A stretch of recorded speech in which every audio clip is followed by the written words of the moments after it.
wild animal.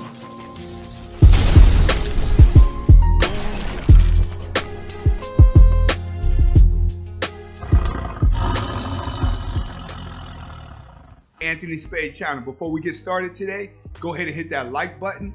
Go ahead and hit that subscribe button if you haven't already, and go ahead and hit that share button. All right. Today we're going to be talking about how to stop being a people pleaser. All right. And I think that when it comes to men, a lot of guys are people pleasers. And I think that when you're trying to be a people pleaser, it's going to actually slow down your process of being a red pill man. It's going to slow down your process of being a MGTOW man. Actually, in a lot of cases, going MGTOW is going to help you not to be a people pleaser, because it's going to separate you from dating. It's going to separate you from being too close to people, and it's going to allow you to figure yourself out.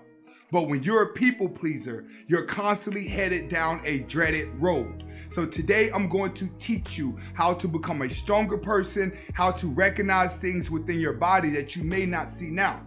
All right? We're going to first talk about why you're a people pleaser, the effects of people pleaser, why being a people pleaser keeps you in bad relationships, and then I'm going to teach you how to fix it and things you need to look for.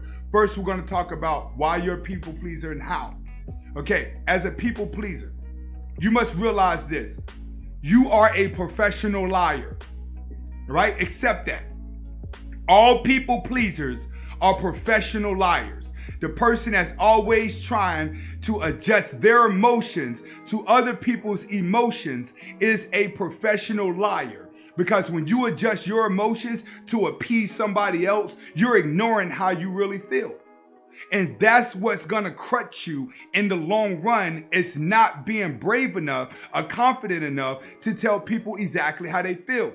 So when you're acting like this, you actually confuse people. I'm gonna explain to you why you confuse people. Because you go so long being the people pleaser, adjusting your emotions, that all that animosity that you wanna say builds up. And it builds up, and then one day you snap.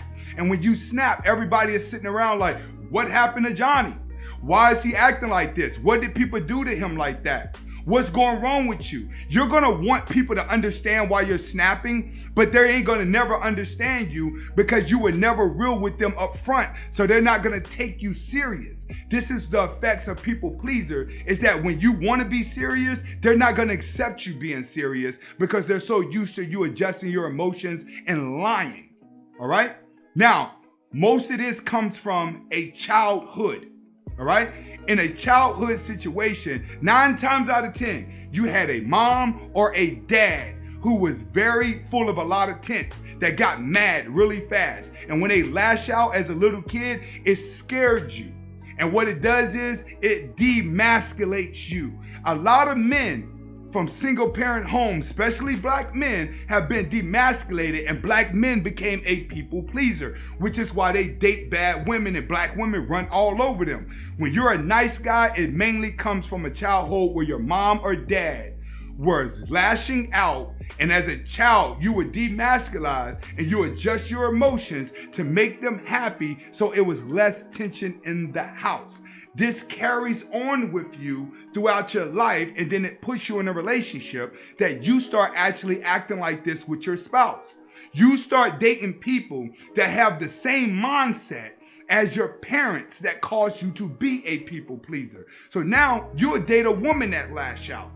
And then when that woman starts lashing out, you start adjusting your emotions to appease her. That you become so used to doing it, it becomes part of your neurological system. So all you know to do when she lash out, you instantly got to be happy. You give yourself excuse. You cannot be real with her. Because the more you try to be real with her, the more tension she's probably going to have. At least that's what you think. But in a lot of cases, being honest may stop a lot of that. So when you're in a bad relationship and you want to get out because you're scared to get out. Let me explain to you why you're scared to get out. Because you're scared that if you leave the relationship, the next person that they date is going to treat them bad because you've been adjusting your emotions so much to treat them good that you think that they need you now. Now you're like, man, this person needs me because I adjust my emotions to make them happy. No one else knows how to treat them the way I treat them. So I'm going to stay in this bad relationship, because if I leave this bad relationship, then the person I'm adjusting my emotions to is going to fail. They're going to be hurt and they're going to fall. But as long as I'm here helping them build up, then they're going to become a better person. No, you got to stop doing that. And I'm going to explain to you how you fix this. All right? The one way that you fix this first, you must realize this. Your confidence and your insecurity levels are really low. That's why you're doing it. You do not believe in yourself.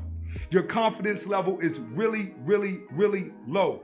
What you have to do to get your confidence up, you must face the facts. You have to look in the mirror. You have to understand that these type of things are actually crutching you. So what you want to do is stop being irrational about things. Stop coming to a conclusion to a situation without actually seeing how it plays out.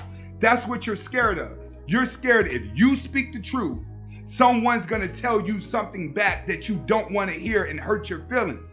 That's how it is. It's like, oh, I want to tell that person they got a stain on their shirt, but I'm scared they're gonna lash out me. I want to tell that person that they're doing something bad for them, but if I tell them the truth, they're gonna lash out at me. So I'm gonna be quiet and adjust my emotions to them because I'm scared exactly what they're gonna say to me. You must learn to be more confident and not jump to conclusions as fast. A lot of people out there are waiting for somebody to tell them the truth. A lot of people that jump to conclusion and lash out, they're doing it because a people pleaser is allowing them to do it. There's no one there to call them on their fault. So as a people pleaser, learn to be brutally honest with somebody because they may not lash out the way that you think that they're going to lash out. All right, the next thing, all right? You want to tell the truth, but you're scared. All right, what you have to do is learn to tell the truth in a questionable form. Like for instance, if you want to tell a person or a woman, you look fat in that dress, don't say you look fat in that dress. You know what you say? How you think that dress looks on you? Ask the question. What you want to say to somebody, don't say it directly. Like, don't tell somebody like, hey man, that's wrong, you shouldn't do that. Say, hey, how do you feel about doing that? Do you think that's right or wrong? See, when you just give a suggestion to someone, they get defensive. But if you ask somebody a question, it forces them to think and respond. So learn not to just say something to somebody. Learn to ask them what you want to say to them. Asking somebody and being direct is two different things. When your confidence is low, you have to learn to get your word out that's going to be better for your emotions. For it to be better for your emotions, you need to learn to ask what you want to say to a person. Instead of saying, hey man,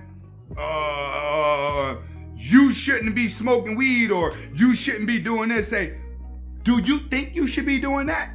Do you think you should be acting like this? Do you think you should be telling that person that? Do you think this? Learn to put the word do you think and then put what you want to say to them. And trust me, you'll become way more open and way more confident to getting your word out. Next, get rid of your imaginary audience. When I say get rid of your imaginary audience, that means stop thinking that everywhere you go, everybody's looking at you. Everybody's paying attention to what you say. Everybody is paying attention to your insecurity. No, that's your imaginary audience, because the same people you think are thinking about you and ready to make a suggestion about you, they feel the same way about you. They think that you're judging them the same way you think that they're judging you. You must get rid of that imaginary audience and realize, like, no, you're just as insecure as everybody else. Those dark secrets that you're scared to talk about, they're scared to talk about. So you need to get rid of the imaginary audience, because that's what's holding you back. Your fear of what people are gonna say about you. Stop being irrational about that. Stop jumping to conclusions. Oh, everybody say that. Oh man, I don't wanna do that. I'm stupid, y'all. Oh, I can't do that. That's what people pleasers do. They're always thinking of something negative to keep them from being honest with themselves or honest with somebody else because of their imaginary audience or what they think the masses is gonna think about them. You must learn to not do that. Next, learn to understand yourself. This is important. You must know who you are. Once you know who you are, then you know how to talk. You know how to react. Once you know who you are, you'll know exactly how to get rid of the right people in your life.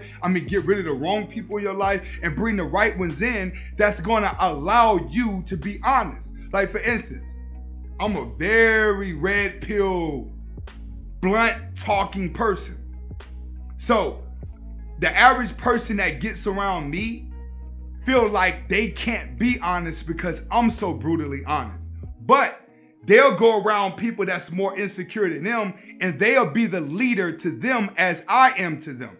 You feel what I'm saying? So what you have to understand in that situation is because they know who they are. They know exactly who they can talk to. They know exactly who they can't talk to. Once you understand your audience, or you understand yourself and the audience that's going to be around you, it will help you to be more brutally honest. The more brutally honest you become, the less of a people pleaser you're going to be. You must understand this about a people pleaser. Don't nobody care about you. Nobody cares about your emotions. The more you try to appease everybody else, the more you're going to become a little puppet master within their tool, where they're going to be using your emotions as leverage to get what they want. So you must learn who you are now, learn to stand your ground, and learn to be honest as to what you want to do, and learn to tell somebody, I don't like that. I don't like you. I don't like this. And watch how your life change, and you'll stop being a people pleaser. This is Anthony Spade. Go ahead and hit that subscribe button. I'm just getting started. I got so much coming. It is unreal. Hit that subscribe button. Hasta la vista.